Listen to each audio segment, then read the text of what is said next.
Morning all student, welcome back to my YouTube channel Kaushik classes. आज का जो lecture है वो लेक्चर अपन ट्रांसड्यूसर पे करेंगे। जो प्रीवियस लेक्चर था उसमें अपन ने एलवीडीटी स्टडी किया था। एलवीडीटी का मतलब हो गया लीनियर वेरिएबल डिफरेंशियल ट्रांसड्यूसर।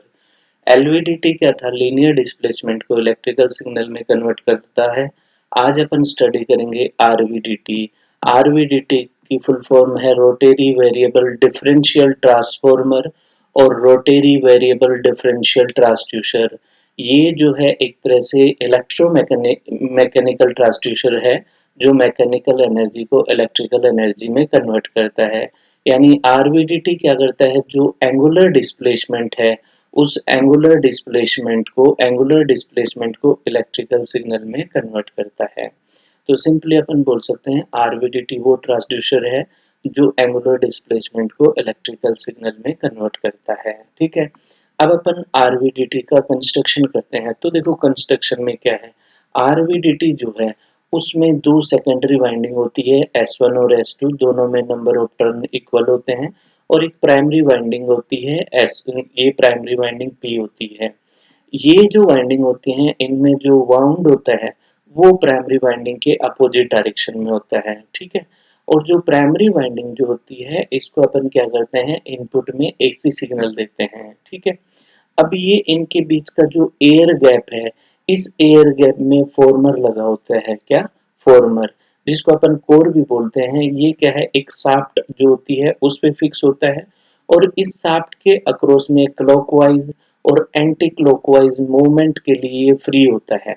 ठीक है, तो ये क्या हो गया, इसका कंस्ट्रक्शन हो गया। अब अपन क्या करते हैं, जो दो सेकेंडरी वाइंडिंग है S1 और S2 जिसमें नंबर ऑफ टर्न इक्वल होते हैं, दोनों को अपन सीरीज में कनेक्ट करेंगे। ठीक है, अब जो वाइंडिंग अपनी S1 होती है इसके अक्रॉस में जो ईएमएफ इंड्यूस होता है वो ES1 होगा और जो वाइंडिंग S2 होती है उसके अक्रॉस में जो ईएमएफ इंड्यूस होगा वो क्या होगा, ES2। जो ये दोनों को अपन ने सीरीज में कनेक्ट कर लिया, यानी इनका आउटपुट जो होगा इन दोनों के ईएमएफ के डिफरेंस के बराबर होगा। यानी अपन बोल सकते हैं A not equals to ES1 minus ES2। ठीक है, देखो यही मैंने लिखा हुआ है इसमें। अगर अपन कंस्ट्रक्शन देखते हैं तो आरवीडीटी में दो सेकेंडरी वाइंडिंग है। कौन सी हैं? दो सेकेंडरी वाइंडिंग, दोनों में नंबर ऑफ टर्न क्या होते हैं, इक्वल होते हैं।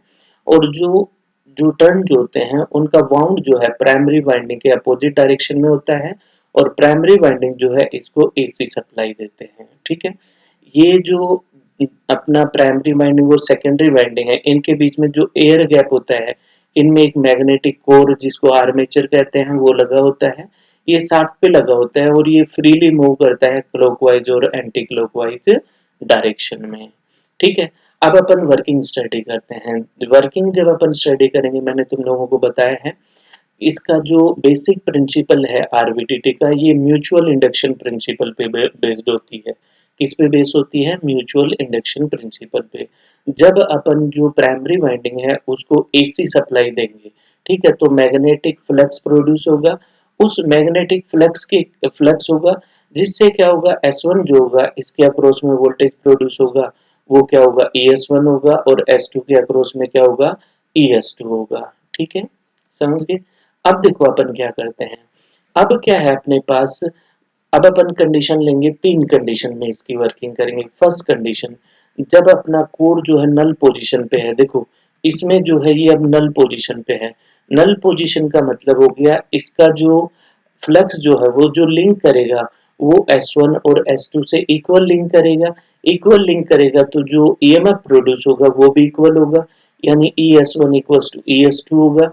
यानी जो आउटपुट वोल्टेज होगा वो कितना होगा, 0 वोल्ट होगा। ये कब होगा, नल पोजीशन पे। ठीक है, तो देखो when the core is at null position the magnetic flux linking to both winding S1 and S2 is equal and hence equal EMF are induced। EMF equal होगा यानी ES1 इक्वल्स टू ES2 होगा, यानी output voltage कितना होगा, 0 होगा। ठीक है, अब अपन क्या करते हैं, जो कोर है उसमें डिस्प्लेसमेंट लेते हैं। जब वो क्या करेगा, देखो जब वो एंटी क्लॉकवाइज डायरेक्शन में मूव करेगा, यानी इस डायरेक्शन में मूव करेगा, इस डायरेक्शन में, जब सॉरी ये जो है एंटी क्लॉकवाइज डायरेक्शन में मूव करेगा तो जो फ्लक्स लिंक होगा वो S1 पे इंक्रीज होगा और S2 पे डिक्रीज होगा, यानी EMF इंड्यूस जो होगा वो S1 पे ज्यादा होगा, यानी ES1 इज ग्रेटर देन क्या होगा ES2। तो आउटपुट वोल्टेज क्या है, आउटपुट है E not equal to ES1 minus ES2। जब ES1 की वैल्यू ES2 से ज्यादा होगी यानी आउटपुट क्या होगा, पॉजिटिव होगा। पॉजिटिव का मतलब जो आउटपुट जो है वो इनपुट के साथ प्राइमरी वाइंडिंग के साथ सेम फेज में होगा। देखो यही लिखा हुआ है मैंने, when the core rotate in anti clockwise direction, जब ये एंटी क्लॉकवाइज डायरेक्शन में होगा तो जो फ्लक्स लिंकिंग होगा वो S1 पे इंक्रीज होगा, S2 पे डिक्रीज होगा, जिससे जो EMF इंड्यूस होगा कोयल में वो S1 पे ज्यादा होगा S2 के रेस्पेक्ट में, और ES1 is greater than ES2 होगा। तो जो डिफरेंशियल आउटपुट है वो क्या होगा, पॉजिटिव होगा। पॉजिटिव यानी आउटपुट वोल्टेज जो है प्राइमरी के साथ सेम फेज में होगा। ठीक है। थर्ड कंडीशन आती है जब जो कोर जो है ये क्लॉकवाइज डायरेक्शन में मूव करेगा, ये इस डायरेक्शन में मूव करेगा, इस तरह से मूव करेगा, तो जो फ्लक्स लिंकिंग होगा वो S2 में इंक्रीज होगा और S2 में क्या हो, S1 में क्या होगा, डिक्रीज होगा। S2 में इंक्रीज का मतलब जो EMF इंड्यूस हो रहा है वो S2 में ज्यादा होगा और S1 में कम होगा, यानी ES2 is greater than ES1। जब ES2 की वैल्यू ES1 से ज्यादा है तो जो डिफरेंशियल आउटपुट है वो क्या होगा, नेगेटिव होगा, यानी वो इनपुट के साथ क्या होगा, अपोजिट फेज में होगा। ठीक है। तो देखो यही लिखा हुआ है, when the core rotate in clockwise direction, जब कोर जो है क्लॉकवाइज डायरेक्शन में रोटेट करेगी तो जो फ्लक्स लिंकिंग होगा वो S2 पे इंक्रीज होगा और S1 पे क्या होगा, डिक्रीज होगा, जिससे जो EMF इंड्यूस होगा वो S2 पे यानी ES2 ग्रेटर देन ES1 होगा।